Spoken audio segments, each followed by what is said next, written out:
This is the BLU View 1, and we need to factory reset it or hard reset it. The BLU View 1 looks like this, has the two dots in the back, says BLU here, and this is how we do it. We're going to hold its volume up and power at the same time. Press volume up a little bit first, volume up and power. And we're going to keep holding, and it's going to bring up a little tiny white menu in the center of the screen. Keep holding.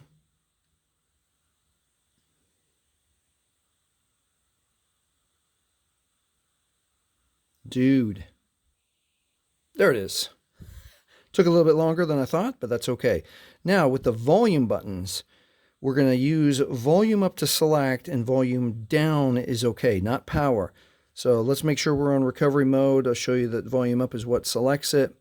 So we want recovery mode, and then it's volume down for okay.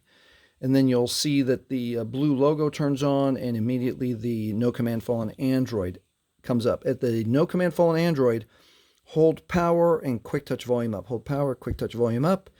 And it brings us the Android recovery menu for the BLU B100, which is the BLU View 1. All right, and we want the wipe data factory reset. Scroll down with volume, press OK with power.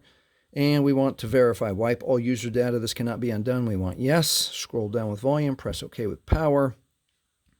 And you'll be able to see here when the data wipe is complete, and it is now safe to reboot the system. Keep in mind, if you've turned your phone on, your BLU View 1, with your Google or your Gmail account, especially if you've turned on Find My Device or Find My Phone security, you will 100% need your Google and Gmail account, login and password, to log back into the phone, even though we've erased the screen lock, we've erased all apps, we've erased all pictures from the phone. You still need that, your Google or Gmail login and password.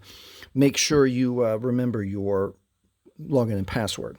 All right, if this has helped you factory reset your BLU View 1, please like, please subscribe. Thank you for watching.